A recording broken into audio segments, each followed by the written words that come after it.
हाँ, तो अब हम लोग देखेंगे कि बाइंडिंग एनर्जी कैलकुलेट कैसे करते हैं, है ना। बाइंडिंग एनर्जी कैलकुलेट कैसे करते हैं। तो सबसे पहले इसके लिए हमको पढ़ना होगा मास डिफेक्ट। सबसे पहले बाइंडिंग एनर्जी को समझने के लिए हमको क्या पढ़ना होगा, मास डिफेक्ट। चलो, मास डिफेक्ट क्या होता है? The mass of a nucleus. अच्छा, जो जो जो न्यूक्लियस का मास है वो किसकी वजह से होता है? प्रोटॉन और न्यूट्रॉन की वजह से, है ना। प्रोटॉन और न्यूट्रॉन की वजह से न्यूक्लियस का मास होता है। तो ऐसा एक्सपेक्टेड था कि यार मान लो अगर किसी न्यूक्लियस में 6 प्रोटॉन और 6 न्यूट्रॉन हो, 6 प्रोटॉन और 6 न्यूट्रॉन हो, तो जो न्यूक्लियस का मास होना चाहिए वो इक्वल होना चाहिए कि अगर हम 6 प्रोटॉन का मास ऑफ 6 प्रोटॉन का मास और मास ऑफ 6 न्यूट्रॉन का मास, 6 न्यूट्रॉन का मास हम ऐड कर दें। मतलब कि मान लो कि एक प्रोटॉन का मास जो है, प्रोटॉन का मास होता है तुम्हारा, अगर यू में बात करें 1.00727 यू मतलब यूनिफाइड मास, AMU जिसको बोलते थे, याद है? यू को ही AMU ही बोलते हैं, ठीक। तो प्रोटॉन का इतना होता है। न्यूट्रॉन का मास होता है तुम्हारा, एक न्यूट्रॉन का मास होता है 1.00866 you, slightly greater than proton, है ना। तो अब ये कहा गया कि मान लो अगर किसी न्यूक्लियस में 6 प्रोटॉन और 6 न्यूट्रॉन है, तो उस न्यूक्लियस का मास होना कितना चाहिए? अगर सोचा जाए तो कि भाई एक प्रोटॉन का मास इतना है, तो 6 से मल्टीप्लाई कर दो प्रोटॉन का मास, 6 से मल्टीप्लाई कर दो प्रोटॉन का मास, और 6 न्यूट्रॉन भी है तो 6 से मल्टीप्लाई कर दो जितना एक न्यूट्रॉन का मास होता है 1.00866। तो इसको और इसको जोड़ के जो यू में वैल्यू आएगा, क्या वही वैल्यू होना चाहिए था इस न्यूक्लियस का? एक्सपेक्टेड तो यही था कि भाई अगर किसी न्यूक्लियस में 6 प्रोटॉन और 6 न्यूट्रॉन है तो इस न्यूक्लियस का मास कितना होगा? तो हमको पता है कि एक प्रोटॉन का मास होगा 1.00727 यू और एक न्यूट्रॉन का मास होता है 1.00866 यू। तो 6 से मल्टीप्लाई कर देंगे इस प्रोटॉन को तो वो सारे प्रोटॉन का मास हो जाएगा, और 6 से मल्टीप्लाई कर देंगे न्यूट्रॉन को तो वो सारे न्यूट्रॉन जितने उसका मास हो जाएगा, और दोनों को जोड़ देंगे तो 6 प्रोटॉन प्लस 6 न्यूट्रॉन का ये मास हो जाएगा। क्या? न्यूक्लियस का मास हो जाएगा उतना। यही सोचा गया था, ठीक। बट एक्सपेरिमेंटली देखा गया तो इस न्यूक्लियस का मास और जो 6 प्रोटॉन और 6 न्यूट्रॉन को जोड़कर जो मास बताया गया उसमें स्लाइटली डिफरेंट था, बहुत slightly, very slightly there is a difference, very slightly there is a difference in the mass of actual mass of the nucleus and mass of the individual protons and neutrons. तो ये जो मास का difference था इसी को नाम दिया गया मास डिफेक्ट, मास डिफेक्ट।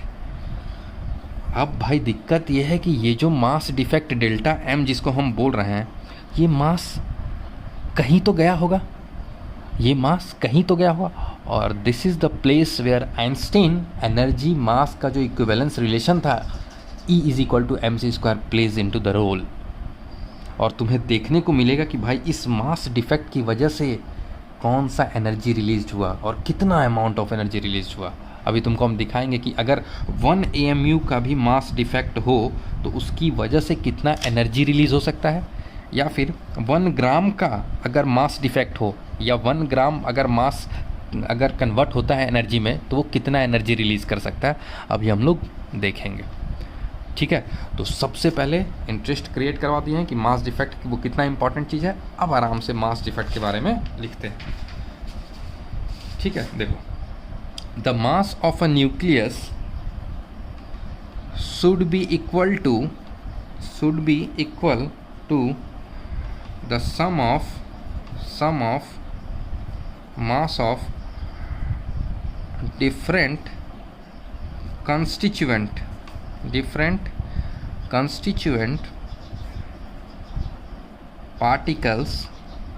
पार्टिकल्स यानी कौन कौन? न्यूट्रॉन और प्रोटॉन, है ना। न्यूक्लियस की अगर बात करें तो न्यूट्रॉन में क्या है?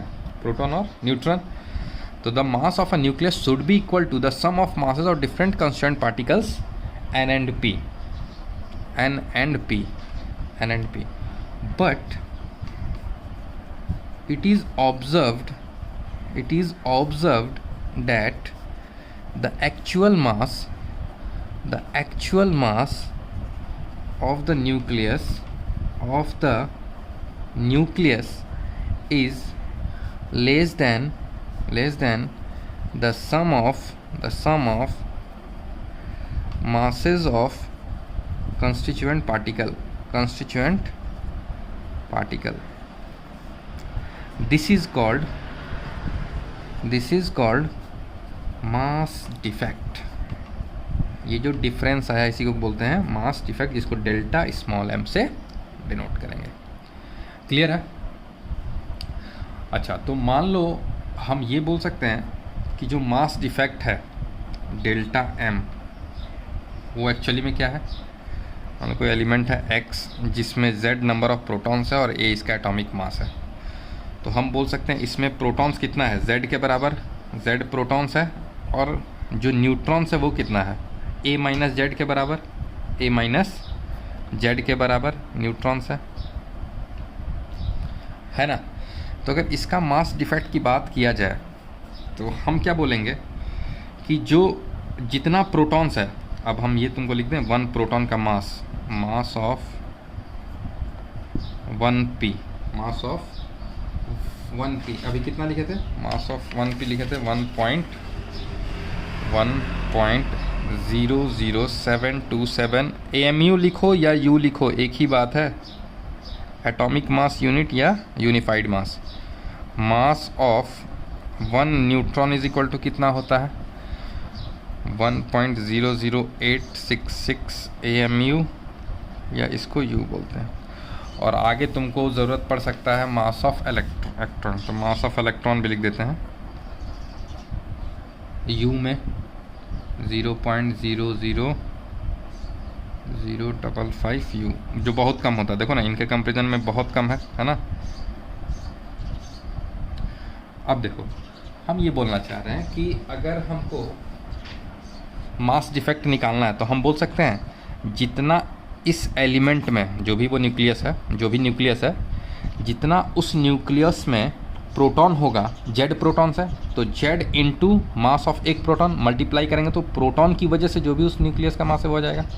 और न्यूट्रॉन कितना है? A minus Z, atomic mass minus Z, तो न्यूट्रॉन की वजह से जितना मास है वो कितना होगा? A minus Z into N, mass of proton को mp भी लिख सकते हैं ना शॉर्ट में, और मास ऑफ न्यूट्रॉन को mn लिख रहे हैं, मास ऑफ न्यूट्रॉन। ठीक है, एक न्यूट्रॉन का मास को mp लिख रहे हैं, एक प्रोटॉन का मास को mp लिख रहे हैं, एक न्यूट्रॉन का मास को mn लिख रहे हैं। तो हम बोल सकते हैं मास डिफेक्ट क्या होगा? z into mass of small, देखिए स्मॉल m दे दो क्योंकि बुकों में तुमको स्मॉल m मिलेगा। z into mass of protons, mass z into mass of एक प्रोटॉन, mp जिसको बोल रहे हैं स्मॉल mp, है ना, प्लस a माइनस जेड, जितना न्यूट्रॉन्स है वो न्यूट्रॉन्स कितना? a माइनस जेड, इतना इंटू मास ऑफ न्यूट्रॉन्स करेंगे तो हमको आ जाएगा अलग अलग, मतलब अलग अलग प्रोटॉन और अलग अलग न्यूट्रॉन का मास अपने को आ जाएगा। अच्छा, दिख नहीं रहेगा, अलग अलग प्रोटॉन और अलग अलग न्यूट्रॉन का जो मास है वो अपने को यहाँ से आ जाएगा। z इंटू mp क्या है? मास ऑफ 1 प्रोटॉन, और z क्या है? नंबर ऑफ प्रोटॉन्स, 1 2 3 4 जितना भी प्रोटॉन्स है उसको मल्टीप्लाई कर देंगे एक प्रोटॉन के मास से, तो प्रोटॉन की वजह से जो मास है वो आ जाएगा। a माइनस जेड mn का मतलब a माइनस जेड क्या है? नंबर ऑफ न्यूट्रॉन्स, और mn क्या है? मास ऑफ 1 न्यूट्रॉन। तो एक न्यूट्रॉन का मास जो भी होगा और उस जितना भी न्यूट्रॉन होगा उससे मल्टीप्लाई कर देंगे तो न्यूट्रॉन की वजह से मास आना चाहिए।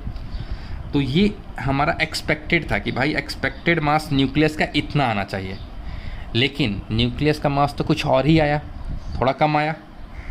मान लो न्यूक्लियस का मास आया m nucleus, this is the mass of nucleus, actual mass of m nucleus, actual लिख देना, मतलब न्यूक्लियस का एक्चुअल मास तो कुछ और ही आया जो कि इनके बराबर नहीं था, है ना।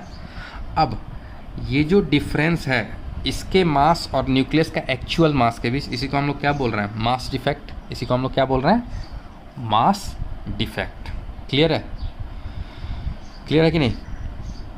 अब हम ये बोल सकते हैं कि भाई हमने एटॉमिक मास यूनिट AMU में मास लिया, तो ये वाला मास भी AMU में आएगा, ये वाला मास भी AMU में आएगा, और ये वाला मास भी AMU में आएगा। अगर AMU में लोगे तो हम बोल सकते हैं कि हमारा मास डिफेक्ट भी किस में आएगा, AMU में, एटॉमिक मास यूनिट में।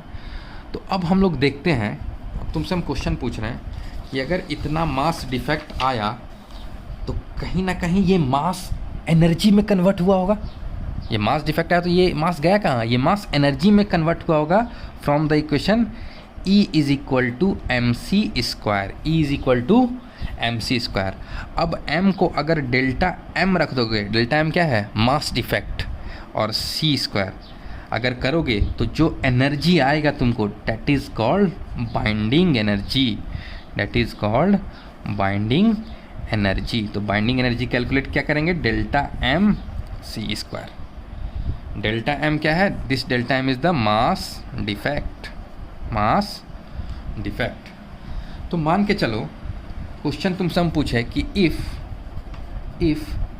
There is mass defect of 1 AMU then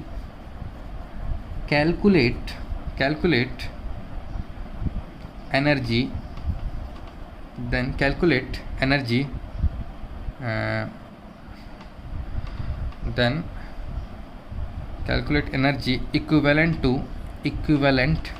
to this mass defect।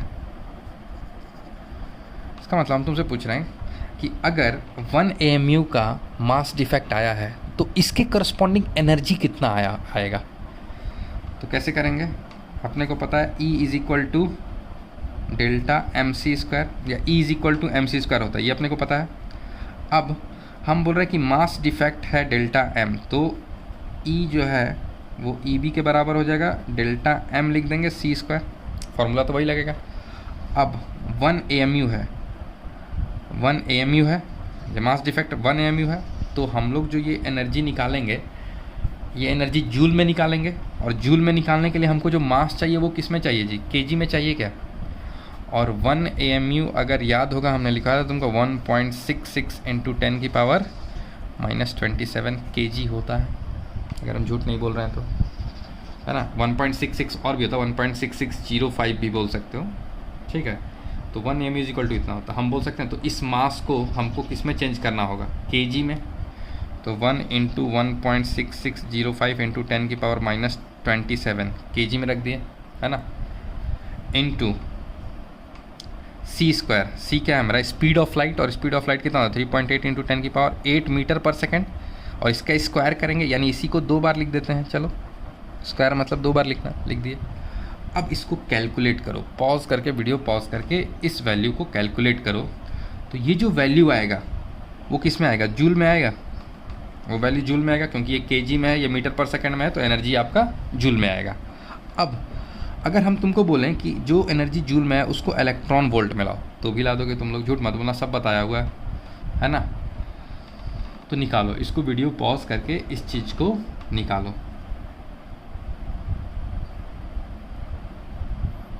निकालो तो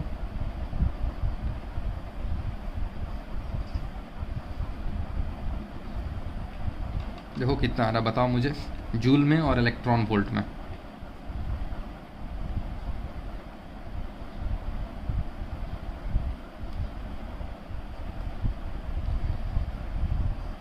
ये रिलेशन है, 1 इलेक्ट्रॉन वोल्ट जो कितना ना 1.6 इंटू 10 की पावर -19 जूल होता है ना, तो इलेक्ट्रॉन वोल्ट में आ जाएगा। फिर हमको यही एनर्जी मेगा इलेक्ट्रॉन वोल्ट में चाहिए, तो अपने को क्या पता है 1 mega electron volt is equal to 10 की पावर 6 इलेक्ट्रॉन वोल्ट। इसका मतलब जो भी एनर्जी इलेक्ट्रॉन वोल्ट में आएगी उसको 10 की पावर 6 से डिवाइड कर दोगे तो वो किस में आ जाएगी, मेगा इलेक्ट्रॉन वोल्ट में आ जाएगी। और ये वैल्यू हमको चाहिए 931.5 के आसपास आ रहा है क्या। यू कैन यूज़ कैलकुलेटर अगर तुम चाहो तो जल्दी करने के लिए, थोड़ा बहुत अभी कैलकुलेटर यूज़ करके देख लो। 931.5 मेगा इलेक्ट्रॉन वोल्ट आ रहा होगा। इसका मतलब 1 AMU के करस्पॉन्डिंग, जो 1 AMU अगर किसी का मास है तो अगर उसके करस्पॉन्डिंग जो एनर्जी आएगा, मतलब अगर 1 mu का मास अगर एनर्जी में कन्वर्ट होगा एक तरह से, तो वो कितना एनर्जी देगा, 931.5 मेगा इलेक्ट्रॉन वोल्ट, जो कि बहुत ज़्यादा है, तुम निकाल सकते हो। तो यहाँ पर आइंस्टीन का जो एनर्जी मास रिलेशन है वो बहुत बहुत बहुत ज़्यादा इम्पॉर्टेंट हुआ, क्योंकि जब मास जितना ज़्यादा होगा उतना एनर्जी जो वो कन्वर्टिबल होगा वो बहुत कम आएगा, लेकिन जितना मास कम होगा एनर्जी इक्विवेलेंस उतना ज़्यादा आएगा। ठीक है क्या? चलो ये चीज़ हो गया। अब क्या करेंगे, बताओ। अब हमने बाइंडिंग एनर्जी वो निकालना सीख लिया कि binding energy mass defect into c² निकाल दोगे। अब मान के चलो, ये तो तुमको बाइंडिंग एनर्जी का फॉर्मूला मिल गया। ये तो था कि 1 mu का मास डिफेक्ट आए तो। अगर क्वेश्चन में तो तुम जब मास डिफेक्ट कैलकुलेट करोगे तो वो तो कितना भी आ सकता है ना, सोच के देखो, वो तो कितना भी आ सकता है mass defect. Suppose mass defect है 0.005 AMU का, 0.005 AMU का डेल्टा M आया। अब तुमको बोला गया कि इसके करस्पॉन्डिंग बाइंडिंग एनर्जी बता दो। तुम क्या करोगे, फॉर्मूला लगाओगे, delta M into c²। Delta M की वैल्यू 0.05 इंटू c²। अब देखो फिर तुम क्या करोगे, इसको कन्वर्ट करोगे क्या, उसमें जूल में कन्वर्ट करोगे, है ना, मतलब इसको केजी में कन्वर्ट करोगे, फिर c² से मल्टीप्लाई करोगे, फिर जूल में एनर्जी आएगा, फिर इलेक्ट्रॉन वोल्ट में लाओगे। इतना नहीं करना है। अब अपने को जब पता चल गया भाई कि 1 AMU के करस्पॉन्डिंग, 1 AMU का अगर मास डिफेक्ट हो, डेल्टा M अगर 1 AMU का हो, तो एनर्जी इसके करस्पॉन्डिंग कितना आ रहा है, 931.5 मेगा इलेक्ट्रॉन वोल्ट।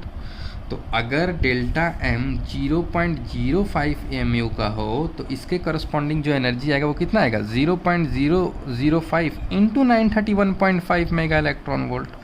और उस वैल्यू को अपने को याद रखना है कि 1 AMU is equal to 931.5 mega electron volt के करस्पॉन्डिंग एनर्जी। ठीक है, तो हम बोल सकते हैं कि भाई मास डिफेक्ट निकालेंगे और मास डिफेक्ट जो भी आएगा उसको 931.5 मेगा इलेक्ट्रॉन वोल्ट से मल्टीप्लाई कर देंगे। और अगर जूल में निकालना हुआ तो मेगा इलेक्ट्रॉन वोल्ट है, इसको इलेक्ट्रॉन वोल्ट में कन्वर्ट करेंगे बाय मल्टीप्लाइंग 10 की पावर 6। इलेक्ट्रॉन वोल्ट आ गया, उससे जूल में मल्टीप्लाई कर देंगे, आ गया जूल में। ठीक, या फिर कभी कभी तुमको क्वेश्चन आएगा कि तुमसे क्या करेगा, प्रोटॉन का मास जो है वो केजी में देगा, एक प्रोटॉन का मास, MP क्या है, मास ऑफ 1 प्रोटॉन। न्यूट्रॉन का मास भी केजी में देगा, न्यूट्रॉन का मास मतलब एक न्यूट्रॉन का मास भी केजी में देगा। और जो न्यूक्लियस का मास है सपोज जो भी है, इसका भी मास तुमको केजी में देगा। तो भाई जब ये सब चीज़ें केजी में आएगा, इसका जो एक्चुअल मास वो भी केजी में, तो मास डिफेक्ट निकाल लोगे। लेकिन मास डिफेक्ट तुम्हारा किस में आएगा, केजी में आएगा। अब मास डिफेक्ट भी तुम्हारा किस में आएगा, केजी में आएगा। ठीक है, मास डिफेक्ट अगर केजी में आएगा तो बाइंडिंग एनर्जी किस में आएगा, डेल्टा M इंटू c²। और ये केजी में है और ये मीटर पर सेकेंड में है, तो हम बोल सकते हैं EB किस में आएगा, जूल में आएगा। ठीक, अब ये क्वेश्चन पे डिपेंड करेगा ना कि वो किस में क्वेश्चन दिया और किस में आंसर चाह रहा है।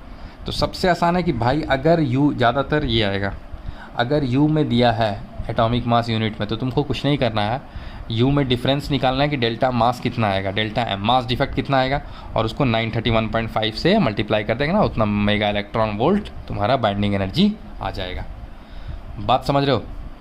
उसके बाद हम तुमको ये बोल रहे हैं कि अगर केजी में दिया हो तो भी तुम कर सकते हो। केजी, ये हम टाइप्स बता रहे हैं कि इस टाइप्स के क्वेश्चन मिलेंगे तुमको, एग्जैक्ट क्वेश्चन नहीं, क्वेश्चन के टाइप्स बता रहे हैं कि यही चीज़ आपको सोचना है। ठीक है, अगर हो सकता है कि तुमको लिख के दे दे, सब कुछ लिखा रहेगा कि एक प्रोटॉन का मास इतना केजी होता है, एक न्यूट्रॉन का मास इतना केजी होता है, तो एक्चुअल मास ऑफ न्यूक्लियस इतना है, तो बताओ इसमें बाइंडिंग एनर्जी कितना होगा जूल में। तो तुम मास डिफेक्ट केजी में निकालोगे और बाइंडिंग एनर्जी किस में निकाल दोगे, बाइंडिंग एनर्जी जूल में निकाल दोगे। अगर इतना दे के हो सकता है तुमसे बाइंडिंग एनर्जी इलेक्ट्रॉन वोल्ट में पूछ ले, तो जूल के बाद इलेक्ट्रॉन वोल्ट में कन्वर्ट करना तुमको बचपन में ही आता है। बचपन में कहने का मतलब किस में, क्लास 11th में जब शुरू में आया था एटॉमिक स्ट्रक्चर, जब मैंने पढ़ाया था तो खूब सारे क्वेश्चन किए थे हम लोग। ठीक है ना, तो वहाँ आता है, वहाँ से हम लोग कन्वर्ट कर लेंगे। और पीछे अभी लिख के भी दे दिए थे, अभी थोड़ा देर पहले भी पढ़े थे। ओके, ये क्वेश्चन। अब देखो कभी कभी तुमको क्वेश्चन देगा क्या, क्वेश्चन तीसरा टाइप का क्वेश्चन जहाँ तुमको फंसाने की कोशिश करेगा। तुमको क्या होगा कि एक्चुअल मास ऑफ न्यूक्लियस नहीं देगा, एक्चुअल मास ऑफ न्यूक्लियस ये नहीं देगा, ये नहीं देगा, तो फिर क्या देगा, तुमको देगा actual mass of atom, actual mass of atom. और तुमको उसका सिंबल तो देगा यहाँ ए, यहाँ जेड। तो तुमको ये तो तुम निकाल लोगे, मतलब जो पहला था मास डिफेक्ट का जो हमने फॉर्मूला पढ़ा वो क्या पढ़ा था, मास डिफेक्ट जो हमने पढ़ा वो क्या पढ़ा, Z into M P A minus. तो ये चीज़ जो निकालोगे ये तो एलिमेंट का सिंबल से ही निकल जाएगा कि भाई कितना ए है, सॉरी उल्टा लिख दिया यार, तुम लोग बोलते भी नहीं हो कि उल्टा लिख दिया sir. Number of protons Z है, इसको मल्टीप्लाई करेंगे एक प्रोटॉन के मास से जो दिया रहेगा ये आ जाएगा। ए है तुम्हारा एटॉमिक मास, तो न्यूट्रॉन कितना होगा, ए माइनस जेड न्यूट्रॉन होगा, और उसको एक न्यूट्रॉन के मास से मल्टीप्लाई करेंगे तो हमको ये वैल्यू आ जाएगी। अब हमको न्यूक्लियस का मास चाहिए ना, न्यूक्लियस का एक्चुअल मास चाहिए, लेकिन हमको एक्चुअल मास ऑफ एटम दिया हुआ है। तो अब क्या करना होगा बता सकते हो सोच के, एटम का मास दिया है और एक्चुअल मास न्यूक्लियस का निकालना। तुम सोचोगे सर एक ही बात तो हुआ, एटम का मास ही तो न्यूक्लियस का मास होता है। नहीं, यहाँ पर हमको फिर अपने को पता है ना भाई, एटम में इलेक्ट्रॉन को क्यों भूल रहे हैं हम लोग, एटम में इलेक्ट्रॉन भी तो होते हैं, है कि नहीं। और एटम में अगर इलेक्ट्रॉन होते हैं तो उनका मास आपको क्या करना होगा। और देखो हमको जो भी एटम है उसका एक्चुअल मास पता है, तो अगर हमको न्यूक्लियस का एक्चुअल मास चाहिए तो हम कैसे निकालेंगे भाई, कि जो एटम का एक्चुअल मास है उसमें हम लोग जितना इलेक्ट्रॉन है, जितना मान लो ए नंबर ऑफ इलेक्ट्रॉन्स है, नंबर ऑफ इलेक्ट्रॉन्स कितना है, नंबर ऑफ इलेक्ट्रॉन्स है ए, तो ए नंबर ऑफ इलेक्ट्रॉन्स है, और एक इलेक्ट्रॉन का मास जो होता है मास ऑफ वन इलेक्ट्रॉन, उससे मल्टीप्लाई करोगे तो वो इलेक्ट्रॉन का जितना मास होगा वो आ जाएगा। और इलेक्ट्रॉन का मास को अगर एटम के मास से माइनस कर दिए तो क्या हमको न्यूक्लियस का मास आ जाएगा, क्या एक्चुअल मास न्यूक्लियस का आ जाएगा जो हमको चाहिए, और फिर हमको एक्चुअल मास न्यूक्लियस का पता चल जाएगा, है ना। और हमने इस वाले फार्मूला से ये आ गया, एक्चुअल मास हमने न्यूक्लियस का निकाल लिया तो मास डिफेक्ट फिर से निकाल लेंगे। क्लियर है, मास डिफेक्ट निकाल लेंगे, एमयू में आएगा तो डायरेक्ट 931.5 मेगा इलेक्ट्रॉन वोल्ट से मल्टीप्लाई कर देंगे तो अपने को बाइंडिंग एनर्जी मिल जाएगा। और जूल में करना है तो जूल में भी कर सकते हो। समझ में आया कि नहीं, ये 3 टाइप का क्वेश्चन आपको मिल सकता है। क्लियर, ठीक है, ये क्वेश्चन के टाइप्स हमने बता दिए, ठीक। वो जब क्वेश्चंस करोगे तब फील आएगा। अब ये हमने मास डिफेक्ट का क्या किया, तुमको वो दिया। अब मास डिफेक्ट से हमने कहा, और कभी कभी देखो इलेक्ट्रॉन का मास को किसी किसी क्वेश्चन में जो है इलेक्ट्रॉन का मास को नेग्लेक्ट भी कर देता है, क्योंकि बहुत कम होता है ना, बहुत कम होता है तो कभी कभी इसको नेग्लेक्ट भी कर देता है। अब ये तुम चाहो तो प्रोटॉन का मास, न्यूट्रॉन का मास और इलेक्ट्रॉन का मास केजी में भी दिया हुआ है। यू में हमने लिखवा दिया था, केजी में दिया हुआ है, ठीक है, याद कर लोगे, क्योंकि बहुत बार प्रोटॉन और न्यूट्रॉन का मास नहीं देता है। वो ये चाहता है कि आपको याद रहे, बहुत बार दे भी देता है, तो बहुत बार दे देता है, बहुत बार नहीं देता है, तो अपने को क्या करना होगा तुमको पता है, याद ही करना होगा, है ना, कोई बड़ी बात नहीं याद करना। एएमयू में और केजी में याद रख सकते हो। वैसे most of the time NEET वीट में तो दिया ही रहेगा, ठीक है, एडवांस दिया रहता है, लेकिन फिर भी इनकेस इसलिए याद करना ज़रूरी है ना कि थोड़ा बहुत तो फील तो आएगा। किसी को अगर बताना होगा कि भाई प्रोटॉन का मास कितना होता है, कोई पूछ ही दिया तो केजी में बताओगे तो उसको फील आएगा ना, अच्छा इतना कम होता है, न्यूट्रॉन का मास इतना कम होता है, तो वो सोचेगा ना भाई बहुत आता है इसको, तो मतलब न्यूट्रॉन का मास आता है, इलेक्ट्रॉन का मास आता है कि नहीं। तो इसलिए याद भी कर लो, फ़ायदा ही है, नुकसान नहीं है। चलो वेरी गुड। तो ये हमने सीख लिया कि कैसे बाइंडिंग, अब यहीं पर लिख दें कि binding energy is equal to delta M C square, ठीक है, और 1 AMU इज इक्वल टू होता है 931.5 मेगा इलेक्ट्रॉन वोल्ट। ये एक इम्पॉर्टेंट चीज़ अपने को याद रखना है। 10 to the power 6 electron volt is equal to होता है 1 मेगा इलेक्ट्रॉन वोल्ट, ये रिलेशन याद रखना है। और क्या, 1 electron volt is equal to 1.6 into 10 की पावर -19 जूल होता है, ये रिलेशन याद रखना है। और बाइंडिंग एनर्जी निकालना है तो भाई जितना AMU आया मास डिफेक्ट, उसको मल्टीप्लाई कर दो 931.5 से, तो बाइंडिंग एनर्जी आपका मेगा इलेक्ट्रॉन वोल्ट में आ जाएगा। क्लियर है? बाइंडिंग एनर्जी अगर निकालना है तो मास डिफेक्ट आप MU में निकाल लो और उसको 931.5 से मल्टीप्लाई कर दोगे तो मेगा इलेक्ट्रॉन वोल्ट में आपको बाइंडिंग एनर्जी मिल जाएगा। क्लियर है? लिखना है, पॉज करके लिख सकते हो बहुत अच्छे से। Okay, very good.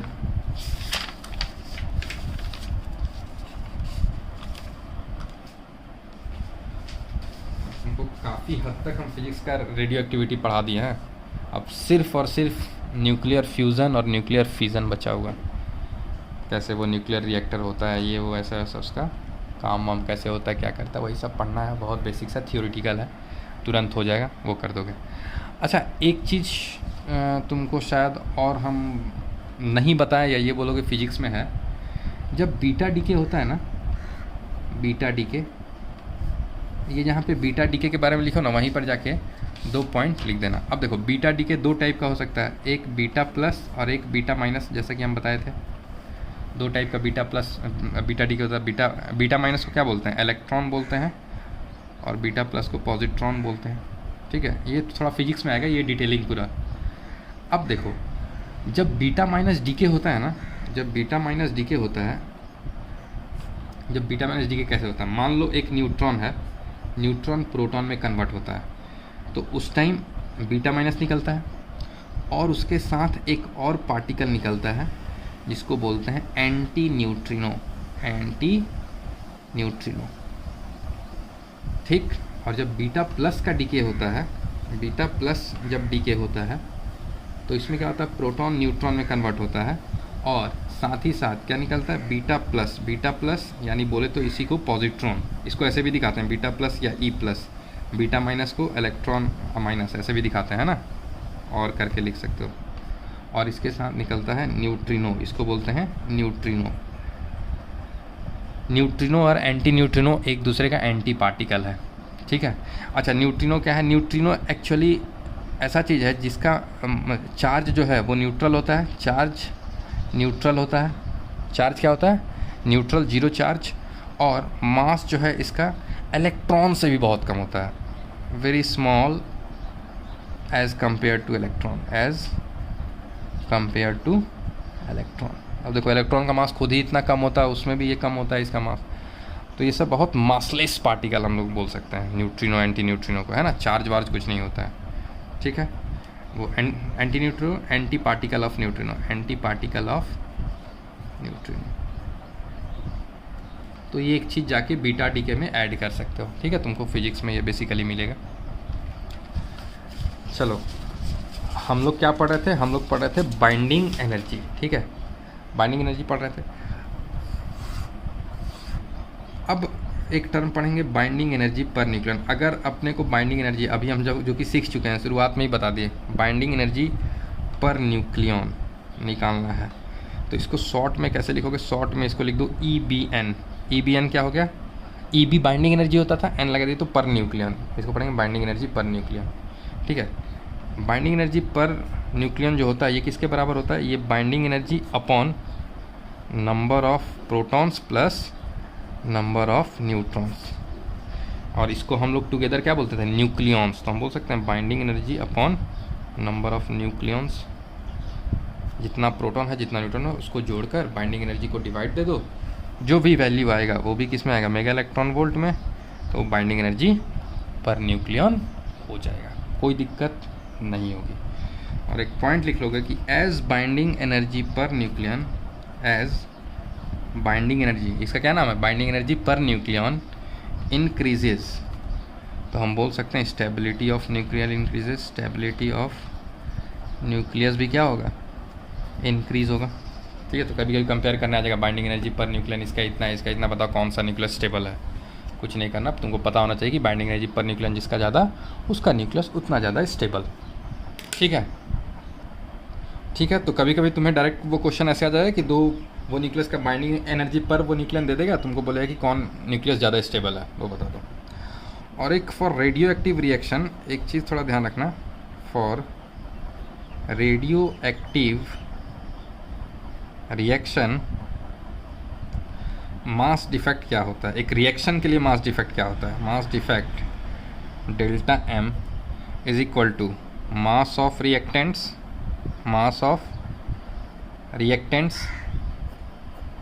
Minus mass of products.